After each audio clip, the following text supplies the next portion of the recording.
बिस्मिल्लाहिर्रहमानिर्रहीम। Saim homeopathic infertility clinic से आपकी खिदमत में हाजिर हूँ।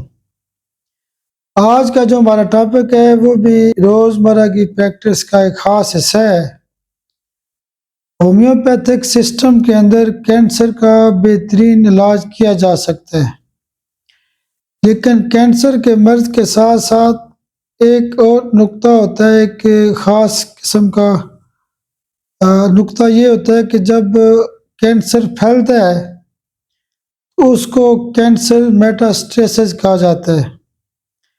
यानी अगर एक जगह ट्यूमर बना है तो वो ट्यूमर के जो कैंसर के सेल होते हैं वो दूसरी जगह दूसरे ऑर्गन में चले जाते हैं।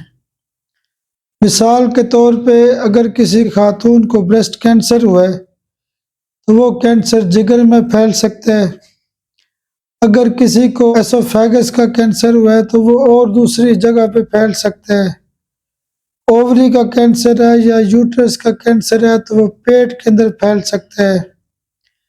कोई भी कैंसर जो होता है वो फैल के ब्रेन तक जा सकता है, हड्डियों में जा सकता है। तो कैंसर मेटास्टेसिस जो है वो एक बड़ा मसला है। वैसे तो जब कैंसर एक जगह से फैल के मसलन हड्डियों में जाता है तो अकला लावा बेहतरीन दवाई काम करती है। अगर वो लंग्स में फैलेगा तो लाइको बेहतरीन काम करती है। अगर वो कैंसर फैल के लिवर में जाता है तो कैलेंडुला बेहतरीन काम करती है। लेकिन एक ऐसी दवाई खास मौजूद है जो कैंसर मेटास्टेसिस में हर किस्म के मेटास्टेसिस के अंदर बहुत काम करती है। वो दवाई है एब्रोटिनम। जब भी हमारे पास कैंसर के केसेस आते हैं उसमें लिखा होता है कि ये मेटास्टेसिस हो चुके हैं, यानी कैंसर फैल के दूसरी जगह चला गया है। बाज़ औक़ात वो जो कैंसर होता है वो लिम्फ नोड में चला जाता है, तो इसकी जो ख़ास दवाई होती है वो एब्रोटिनम होती है।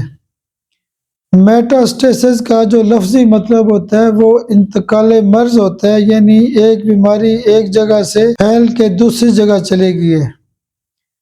तो इंतकाले मर्ज़ के हवाले से वैसे भी जो होम्योपैथिक में बेहतरीन दवाई है वो एब्रोटिनम होती है, लेकिन बिलखसूस कैंसर मेटास्टेसिस के हवाले से एब्रोटिनम बेहतरीन काम करती है। आप एब्रोटिनम सीएम की एक डोज ऐसे मरीजों को लाजमी दें और उसके अलावा एब्रोटिनम 200 पावर में खुराक रोज़ाना दें, तो ये कैंसर फैलने का जो अमल होता है वो रुक जाता है और मरीज को अल्लाह की मदद से बहुत अच्छी शिफा हो सकती है।